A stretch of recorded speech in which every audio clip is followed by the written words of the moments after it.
Hey guys, happy Wednesday morning. Have a good video planned out for you today. We're going to take a look at the fund that just came out today from Nlsi. Yes, this one is quite a legend. People have been talking about it on social media for about a month now. People are thinking it's going to be a ULTY killer or something like that. Or another people are thinking it's going to be kind of like a alty and salty combo, and it's going to be neither of those things. Don't get your information from social media. Anyway, well, I'll show you what it will be, though. Stick around. We'll get right in the middle of it. Remember, this is not financial advice. Consult a licensed and professional financial advisor. All right, Nlsi from Neos. Just because I was saying it's not going to be an alti killer or not going to be an alti salty combo doesn't mean it can't be a good fund. I was just kind of joking. But let's see. So this is called the Neos Long Short Equity Income Fund. Okay. It just came out today, and I have the positions loaded up. And we're also going to look at the option positions and kind of see what they're going to do. So first of all, I produced this. I produced this for you guys. Seeking high monthly income appreciation with the potential for equity appreciation. The Neos Long Short Equity Income Fund is an actively managed fund designed to meet two primary. Come on, this is boring. I've had this for like a week, and I haven't wanted to do this video because there's nothing here. Investment objective: to generate a high monthly income with potential for equity. They all say that. Let's see what they're going to do here. This talks about the dual strategy engine. I guess we're going to talk about this. So they have the equity portion, and they're going to have a long short portfolio, and then they're going to have engine number two. Let's talk about engine number one first.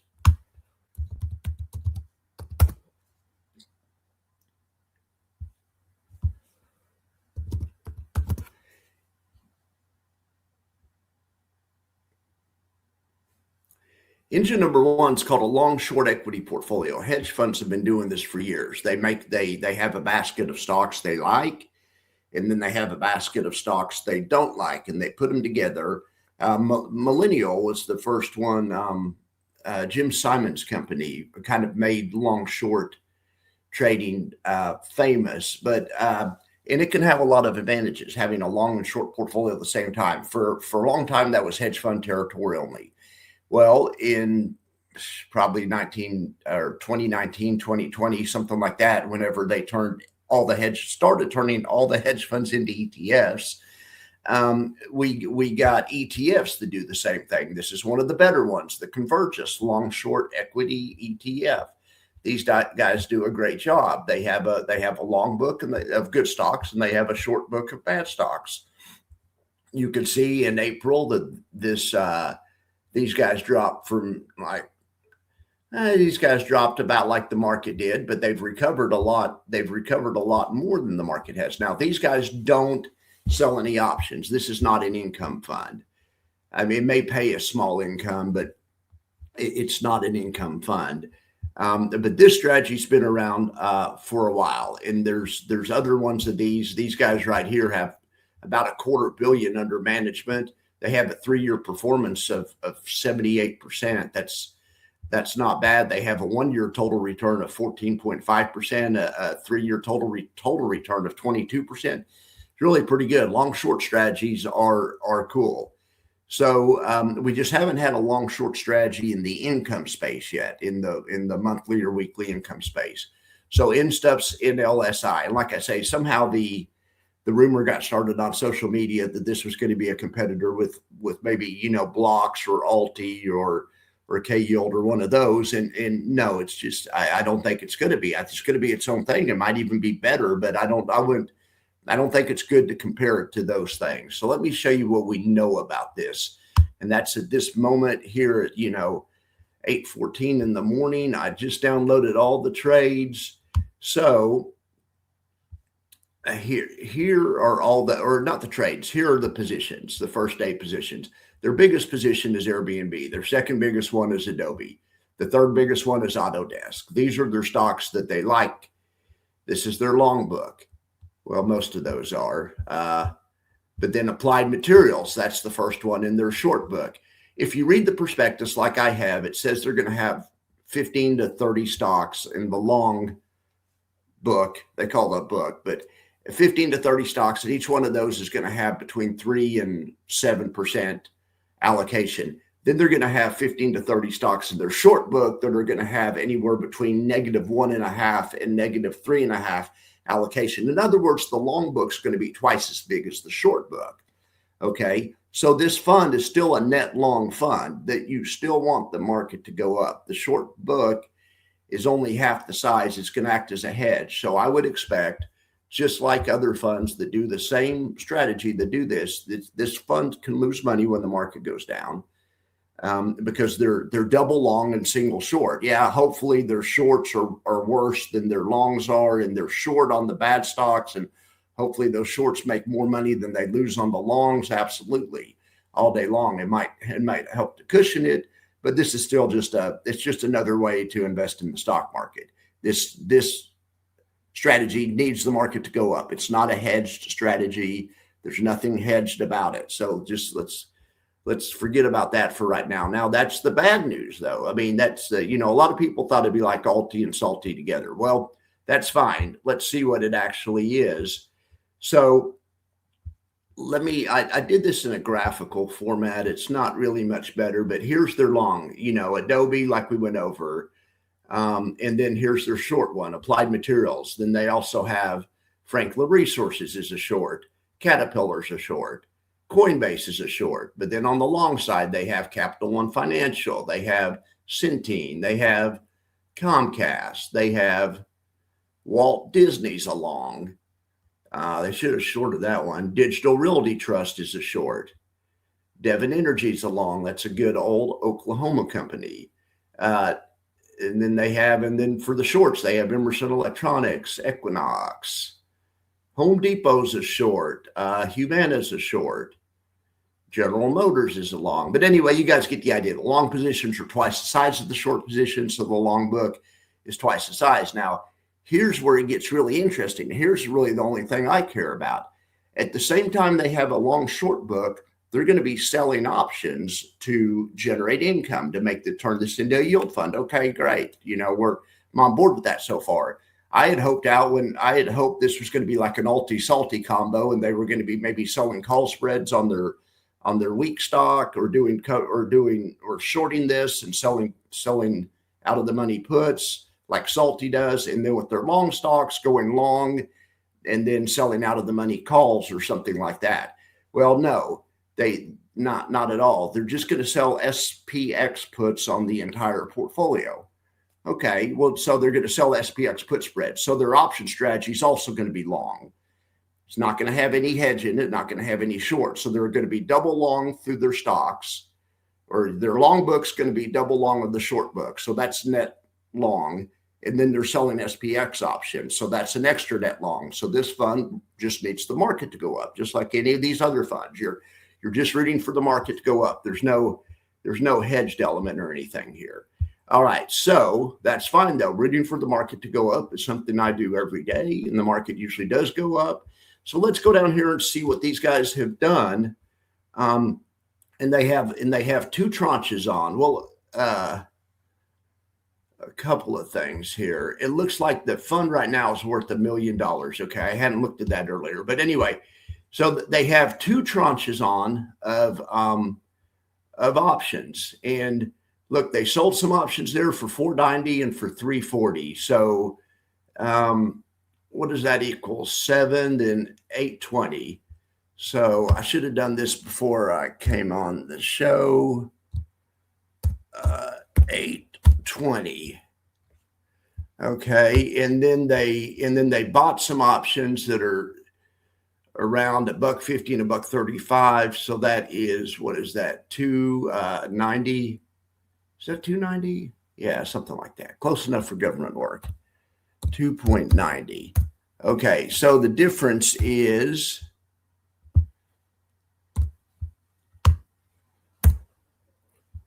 $5.30. Okay, so $5.30 is $530, And these expire next week. I thought they might be doing monthly options. It appears like they're doing weekly options. So let's do this.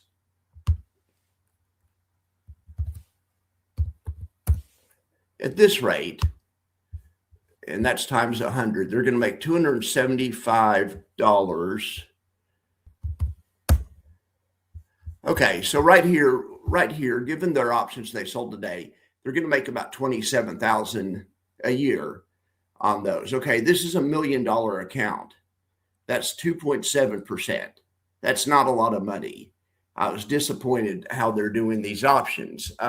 So let me show you what they're doing. We even back tested it.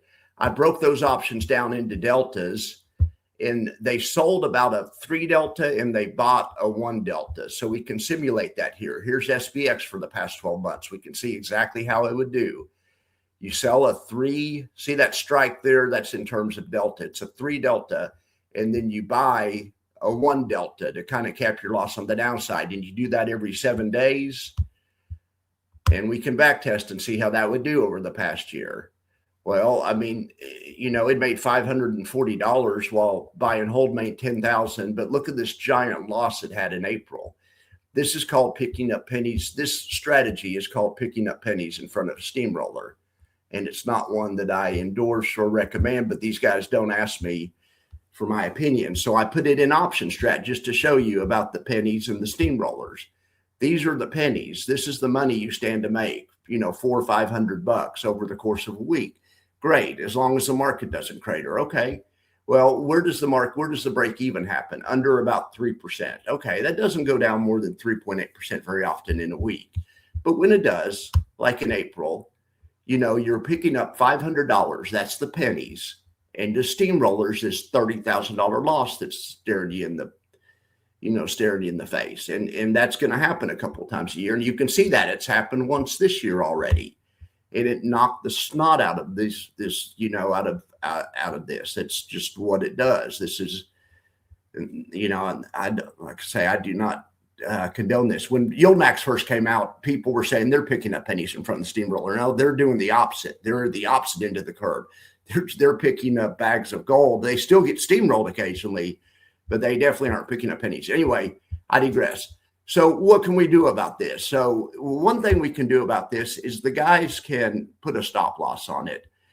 You know, granted, they're only making $500. It's not a lot, but maybe they could do something where if they lose double what they made or even triple, we'll just do double. In other words, we're going to try to make $500, but if they get underwater $1,000, they're out.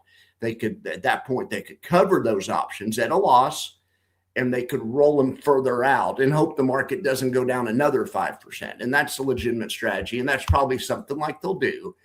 And if you do something like that, you can turn the profit and loss graph into something like this.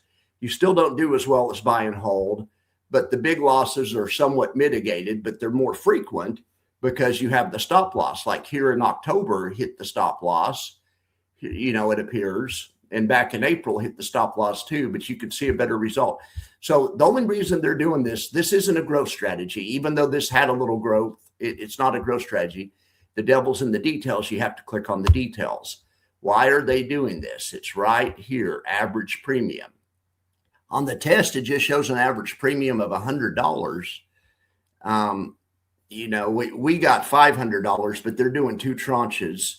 The test just does 1 tranche.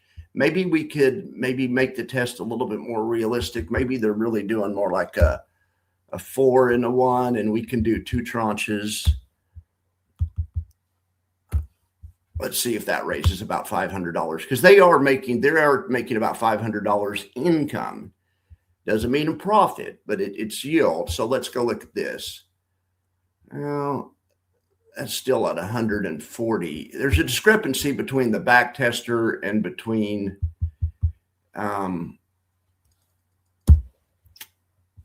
what they're doing. I'm trying to make this as fair for them as possible. So they could do this strategy right here, and this makes about 200 in premium. Well, one thing, they're going out about 10 days right now. because these don't expire till next Friday and it's only this Wednesday. So there may be more like 10 days. I'm just trying to make this fair for these guys. That one raises 252. I don't know. That's close enough. Okay, but so here's the strategy. So a strategy like this, could, well, gosh, I still want to make it equal on their dollar amount. Let's just make it equal on their dollar amount. A strategy like this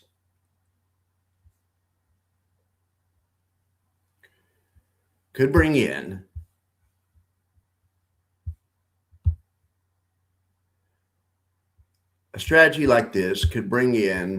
about $23,000. And really, I'm still not there on the money. So we'll just double the money because they're bringing in 500. So it brings in $50,000. Okay, well, you just saw they have $1 million portfolio. So if they're doing this strategy right here, it equals about a 5% yield. Now, when you have a long short portfolio, you get a little bit of interest income off the short position too, but not a lot. But I can't believe they're going to bring out this fund and just make 5%.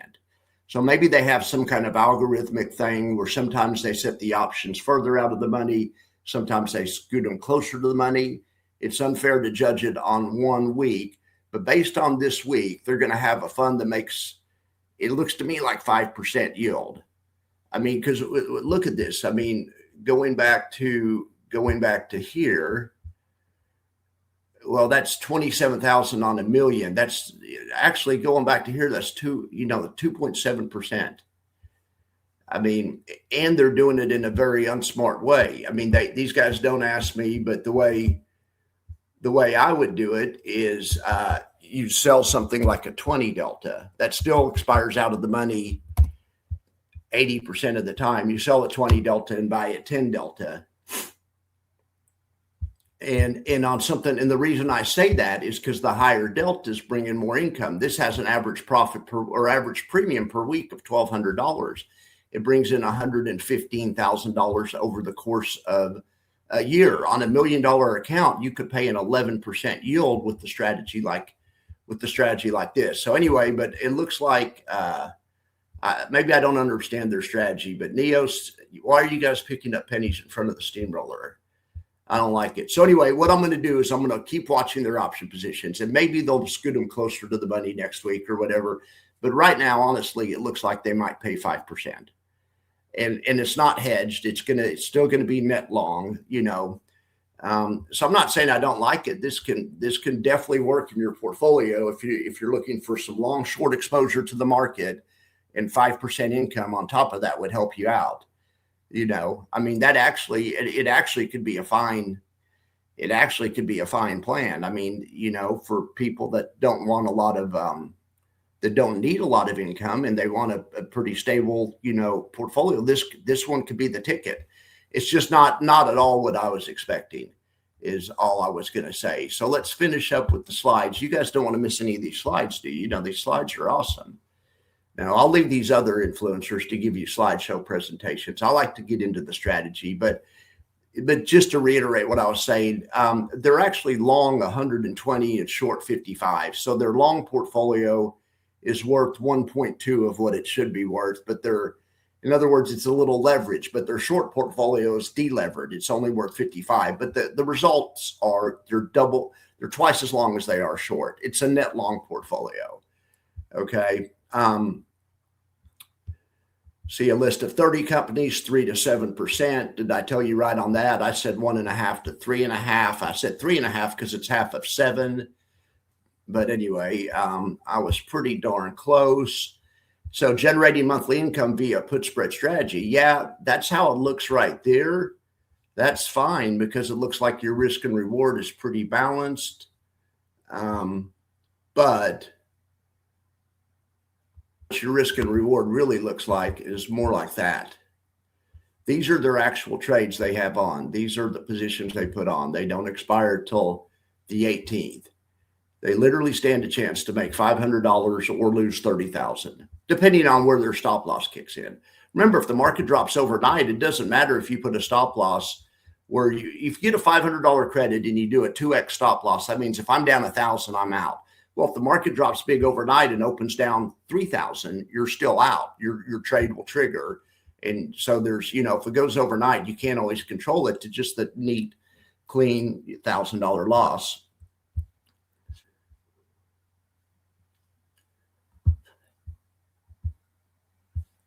But in theory, that is how a put spread works. And it says here the notional value of the short puts can be up to 100% of the fund's assets. And they have two tranches of puts on. They're actually a little bit over leveraged. They only have $1 million of stock. Two short puts are worth about $1.2 million. But they also have the spread, though. So anyway, they're fine. They aren't over leveraged. But a focus on tax efficiency. That's awesome. The good thing about these SPX puts are they're super, super liquid, and they also have the 60/40 tax treatment. So it's not all bad news. That's great. I like to see that, how the dual engines integrate to pursue income and appreciation. I mean, in theory, this is going to be like a synthetic lightning spread. A lightning spread is where you have a long portfolio that's unencumbered by options, and so they usually sell put spreads. This is synthetically, they have their long portfolio. Don't worry about the short because it's not net short. It's still a long portfolio. Okay, so their long portfolio, and then they're selling put spreads on top of that. The put spreads don't make them lose money when the market goes up. So, I mean, this is going to be like a synthetic lightning spread.